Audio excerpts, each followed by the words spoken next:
Welcome back to the Reier on YouTube channel, where it is time once again for No Sleep Teal. This time following the Jacksonville Jaguars' absolute domination of the visiting New York Jets. The Jets, Evan Reier, came down from Gotham and were quickly grounded. This Jaguar offense with Trevor Lawrence playing at a previously unseen sort of level right now. Gets the job done. The backs were devastating in the passing game. Great plan from Liam Cohen and the offensive brain trust. And now you get the Broncos of Denver coming up. I go back to 1997. You were just a mere tyke when the Jags went out there and took care of business in the divisional round of the AFC playoffs. So there's always going to be some of that sentimentality for me, I guess. Yeah, I mean, that's one of the most legendary Jaguars wins, right? However many years later, 30 years later, that's or close to 30 years later, that's one of the all-time great wins. And hopefully they can kind of channel that energy. I mean, there's probably not a better time for the Jaguars to make this trip to Denver all season. I mean, really, if they were making this trip, let's say 5 weeks ago, probably wasn't going to go well. Even if you go before that, I don't necessarily trust the Jaguars' chances. But with how they've played the past few weeks, I just think that, if there's a time to really make a statement and go on the road and win in Denver, it's right now. Yeah, and before we get too much into that matchup, we need to look back at this past Sunday at Everbank Field. I thought it was as much of a AFC title contender performance as we've seen from the Jaguars this season. I understand Jets are awful.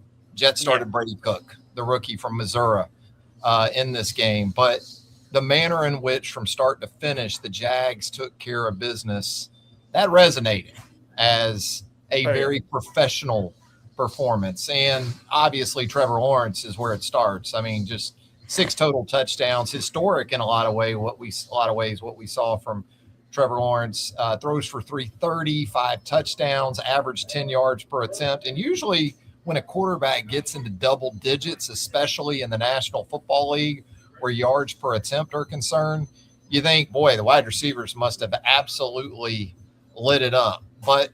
And that was the case to an extent. Obviously, you still had some really good things from Jacoby Myers and Brian Thomas Jr., Parker Washington as well. They all contributed, but Travis Etienne as a receiver, 3 touchdown catches for Travis Etienne in this game. So I hear some of the talk about, the run game, look at the rushing numbers. I'm not worried about rushing numbers when Travis Etienne has 3 catches for 73 yards and 3 touchdowns. Bashal Tootin, unfortunately, going to be out now, as we've learned.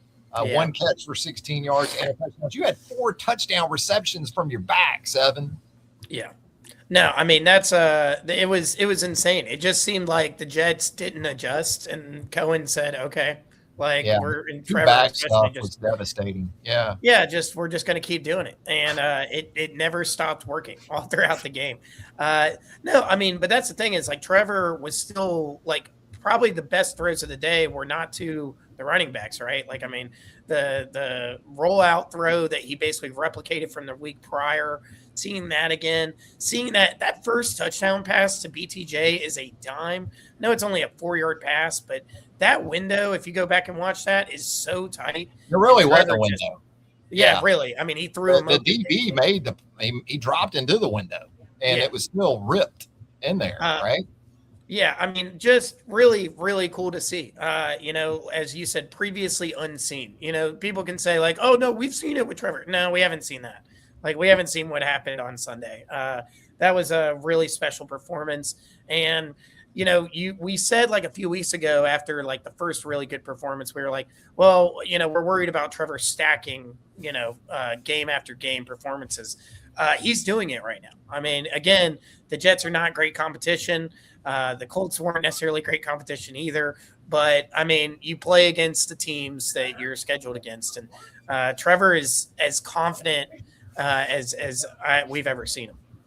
Yeah, and even with what we've seen in terms of replication now for consecutive weeks, it's almost like there's still this belief around the league that if the Jags light you up you got to make a change at defensive coordinator, which is what Aaron Glenn did immediately after the events of Sunday down on the St. Johns River.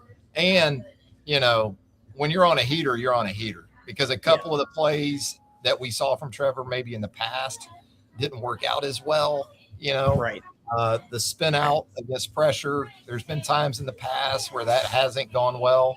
But to your point, the last couple of weeks, it's worked out. A lot of that has to do with a number one pick and that ability and the talent that made him, the physical attributes that made him a number one pick.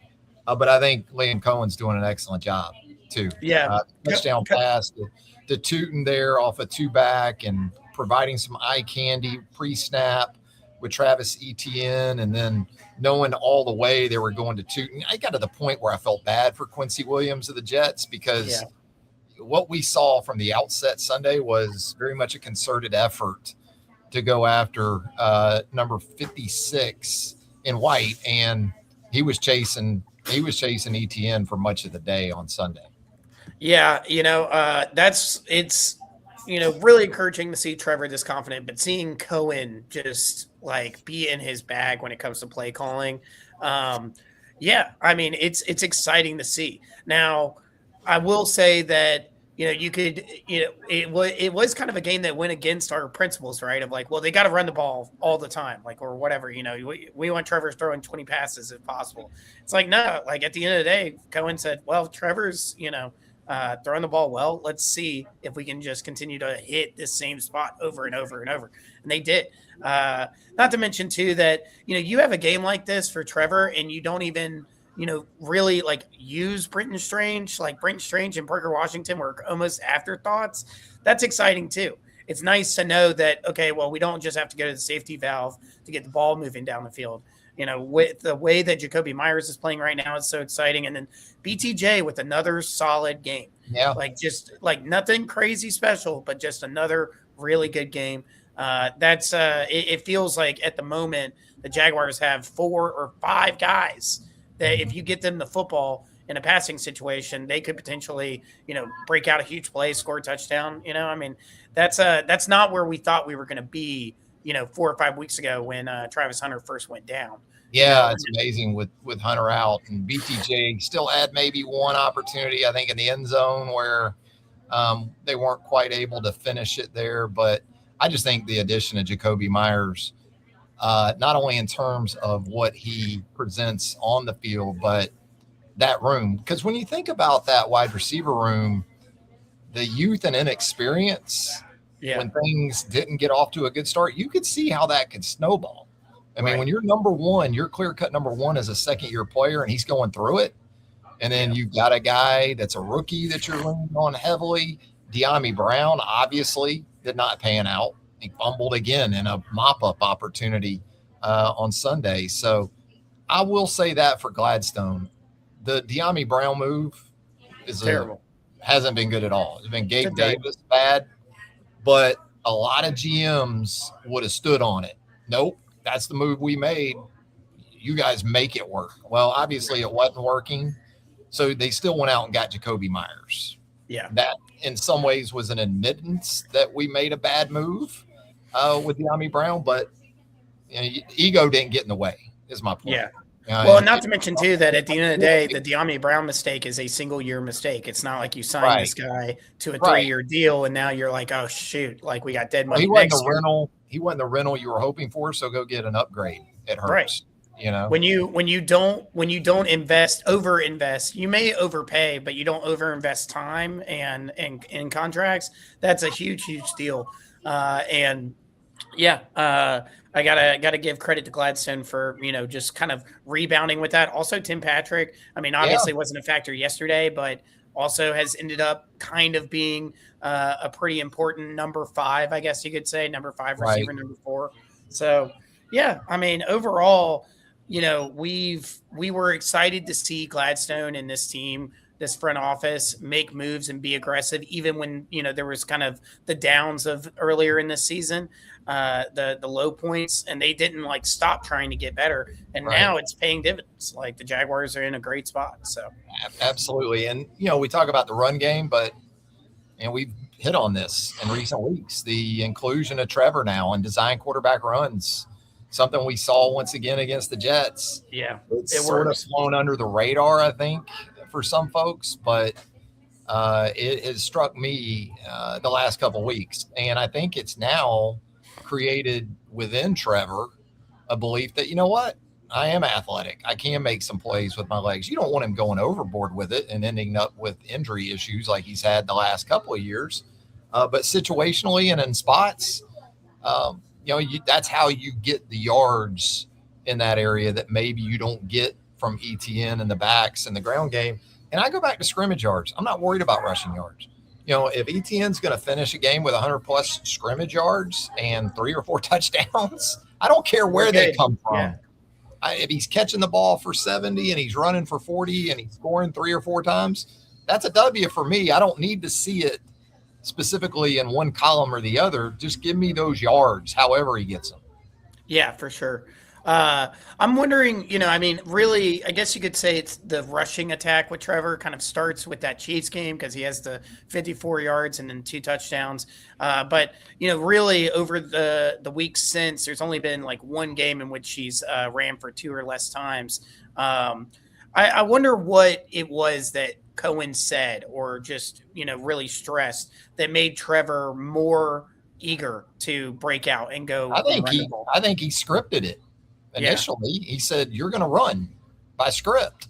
And from there, I think maybe it's created a spark within Trevor that in spots and something that maybe is being reinforced in meeting rooms and preparation throughout the week is that, you know what, if they're in man coverage and we run off coverage and pass rush lanes don't get adhered to, use your legs in spots judiciously.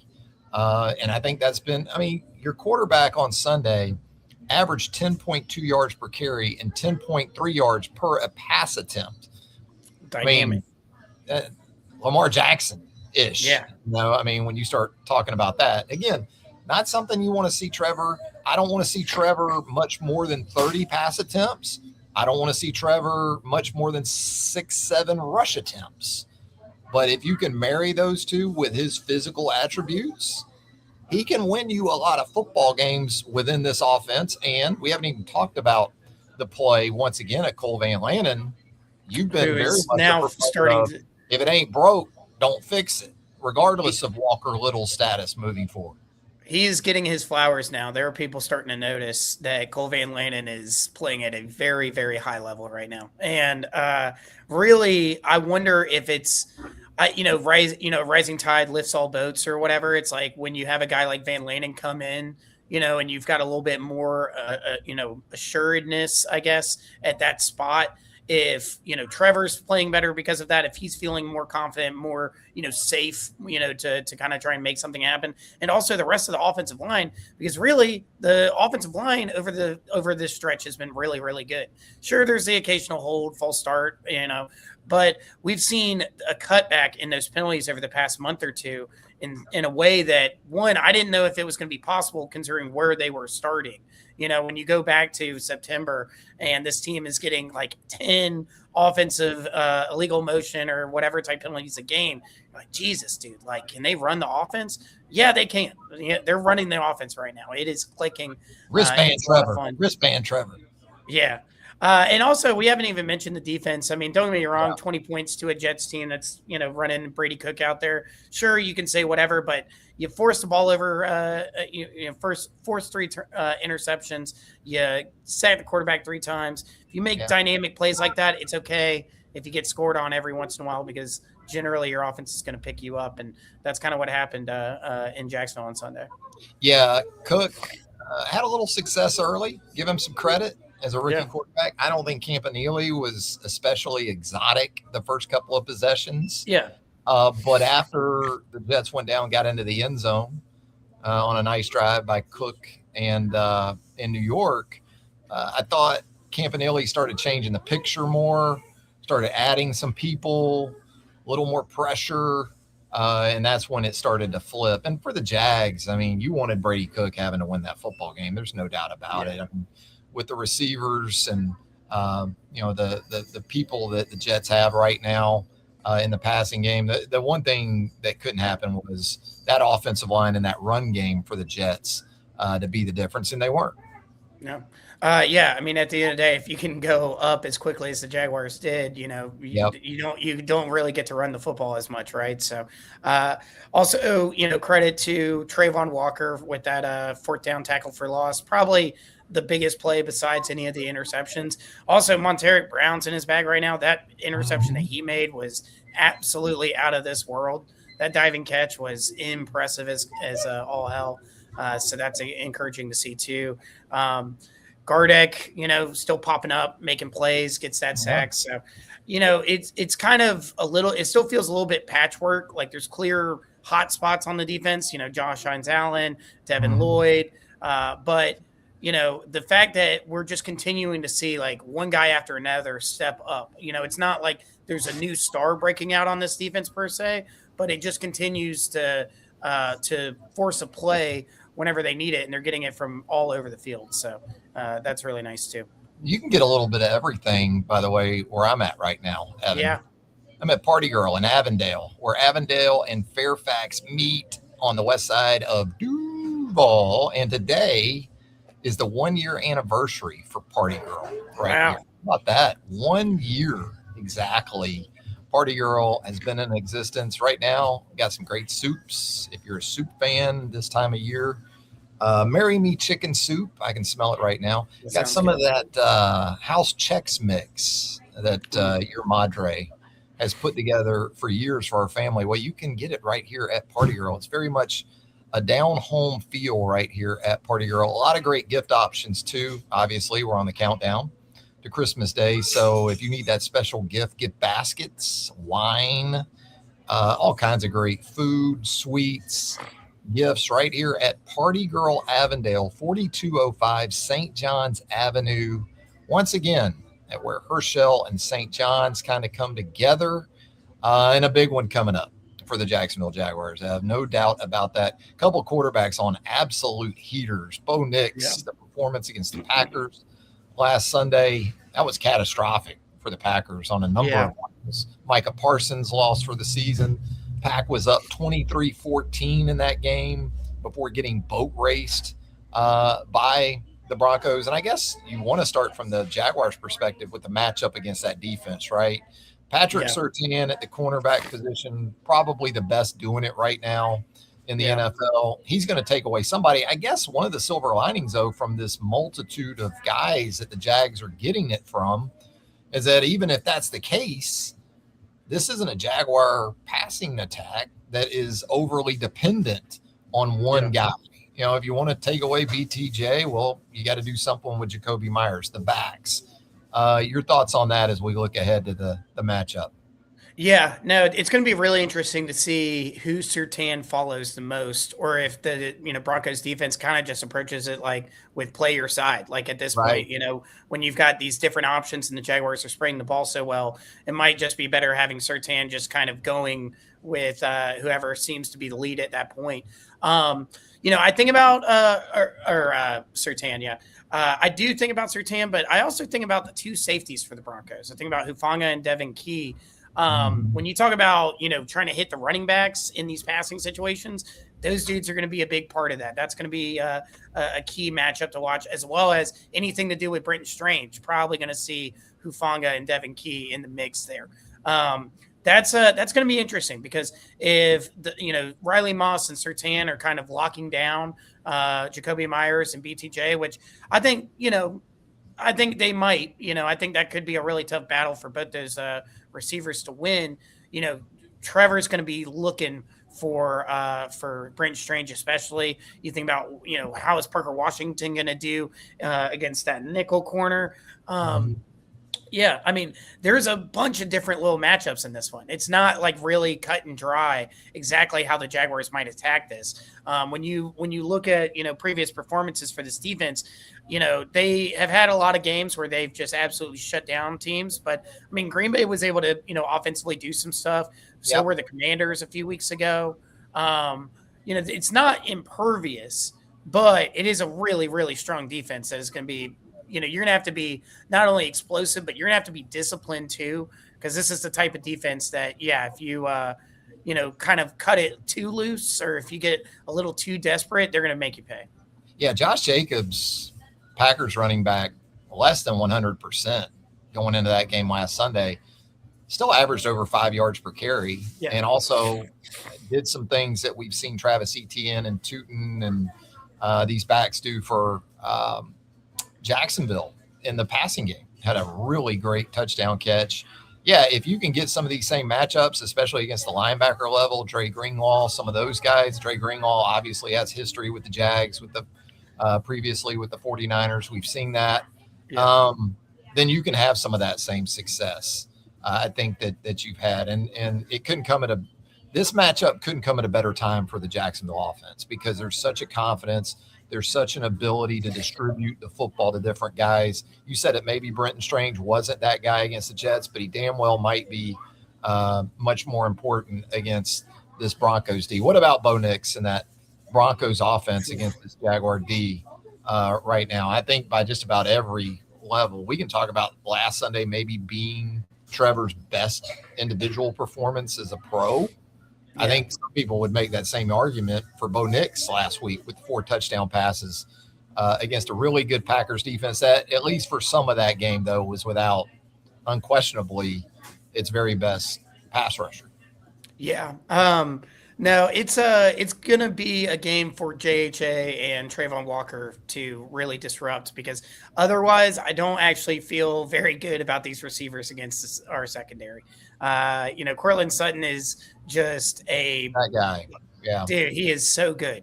Maybe not the fastest, most explosive, breakaway guy, although he definitely can do that. But he's going to be open. He's going to be open. So you got to be able to disrupt Bo Nix because he's going to be able to win some matchups against Jarian Jones and co. I'm also a little worried about Troy Franklin. Troy Franklin's kind of been boomer bust this year, feast or famine. But you talk about a big play guy, like that dude is kind of like almost like I would almost give him like a B-rated version of like Jalen Waddle or something like that. Like he's really dynamic on those deep routes, and it's not going to be easy if you can't like slow him down. I kind of am thinking maybe Jarian Jones on him, and then you'd say, Buster, can you make a couple plays against Courtland Sutton? That's a rough ask, but you need your most athletic corner on Troy Franklin, if I'm being honest. Not to mention that Evan Ingram revenge game, it's coming. That's going to be another thing to watch too. Christian Kirk tour. Yeah. I think that could be a problem. The Broncos have been pretty good at keeping Bo Nix clean, but Bo Nix doesn't like to give up on plays, and that's where the Jaguars need to probably take advantage of it. He loves to extend a play, and he's still young enough that I think young enough, right? The guy who's in college for 6 years or whatever. But I think if you can kind of force him out of the pocket a little bit without like letting him just break away for 10-yard runs, whatever, that's where you might be able to get a couple mistakes out of him. Campanile has done a nice job of switching it up. Yeah. Right? He's not a one-pitch guy. And I think that's key to your point this week. You got to switch it up. First and foremost, you got to take care of the run game, obviously. But to your point, with what the Broncos can present to the back end of this Jacksonville defense. Yeah. And I think in terms of how this game kind of goes, right, I don't think it's imperative for the Jags to go in there and get out to a 10 or 14-0 lead to have a chance to win. Right. I think more than anything, they just don't need to get hit with 10 or 14 themselves on the road. And what about Cam Little in a game like this? I mean, at altitude, can Cam go from about 80 at Mile High? I mean, if the wind's cooperating, this could be a pretty wild one from Cam Little in Denver this week. How about that? I mean, I could see it happening. Although I think too, that's the thing is like we're starting to see it with. It was kind of a factor in both the Sunday night game and the Monday night game. But it's like, sure, you got kickers that can make 65-yarders, but if you miss, you get the opposing team the ball with. You can only do it in certain situations, right? Yeah. So. But hopefully, who knows? Hopefully we get to see him try another 70-yarder because that would be cool as hell. What's the confidence level, Ev, for this one? The confidence level is like a 7. It's pretty That's high, and that's 1997. Yeah. that is me saying 7, but like kind of anticipating a loss. Like it's Yeah. like I feel like the Jags are going to be in this game. Like you know what I mean? Like they're at least going to keep it close. I think they're going to have a good rapport of themselves, and they might go win it. Why not? Why not go win it? But the Denver Broncos have won 11 straight, and there's been all this talk about like, oh well, the Broncos ain't played nobody, Paul. Dog, they've played some teams. They've beaten some pretty Just decent played the teams. Packers last Sunday. Yeah. They like to go beat the Packers like they did after going down. That was impressive as all get out. That was really, really impressive. They beat, I know Houston was kind of down on their luck when they played, but they've like kicked the crap out of like Dallas. They beat like the Chiefs when the Chiefs were still healthy enough and trying to turn a corner. They beat the Eagles. This is a team that, is very good. So if you go into this game and you lose, just one, stay healthy, and two, like just look good. Like still go out there, still don't lose momentum, even if you lose to a really good team in a difficult spot to play. Yeah, I agree because very winnable game still out there with the Colts. Yeah, Starting my guy Phillip Rivers looking like me out there, but hey, give the guy a lot of credit at his age. A lot of toughness. Giving it a shot. And then the Titans in a home game. So you don't want this to be sort of, if it is a loss, you don't want it to end up being a couple of 3 losses. Right. Something that just completely perhaps breaks a preview for what we'll see in the playoffs. But I think at the end, it's kind of a preview of why home field could be very important, or usually is important. I think that is keeping me from outright picking the Jags in this game. I'm like you. I think it's extremely competitive. I think the 2 quarterbacks aren't what they were last week in large part because of who's on the other side, although the Packers are certainly not chop liver on that side. I don't see those kind of games for either quarterback.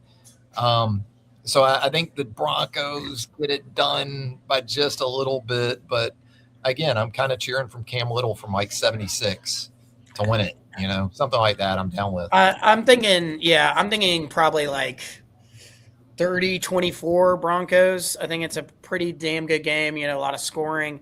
I do think though that like if I'm Cohen, I'm just like I'm saying, look, I know that this is a difficult team. We have to, whatever. But if the Jags go win this game, and then you have the Colts and the Titans afterwards, you're not just thinking like, okay, well, we can go win the division. It's like, okay, we are potentially going to have the 2 or 1 seed. Like if you can get a result or 2 to go your way, which that Bills win over the Patriots was definitely one of those to go your way. Yeah. But it's just such a massive moment for the Jaguars. Like, you wonder if the lights are too bright at this stage, but they, we had that question about the Chiefs game and they weren't too bright, the thing is, man, this isn't a young Jags team. Yeah. They've got a 5th-year starter at quarterback. They've got veterans all over this football team. I guess in terms of quality of the roster, it could get exposed, the depth of it. Strigal goes out last weekend as one of those type of depth guys for the defense. I just think that this team is built in a way in terms of the experience it has at the key spots. Foye at your green dot on defense, Eric Murray is a veteran on the back end of this defense. Sure, there are still some guys that haven't been at this depth in terms of the pool. But, we'll see if it is. I'd be surprised if that's the case. The Jags have been in this window for a while now. They haven't played up to it. They haven't performed up to it. But in terms of the key pieces to go win a game like this, they've had those guys for a couple, 3 years now, right? Yeah. No, this is like a win now situation. It's weird when you have a first year head coach and a first year GM and you're in win now, but they kind of are. And it's great to see. Also, did a quick weather check. Game's going to kick off at 55 degrees. Yeah. Which seems impossible for Denver in December.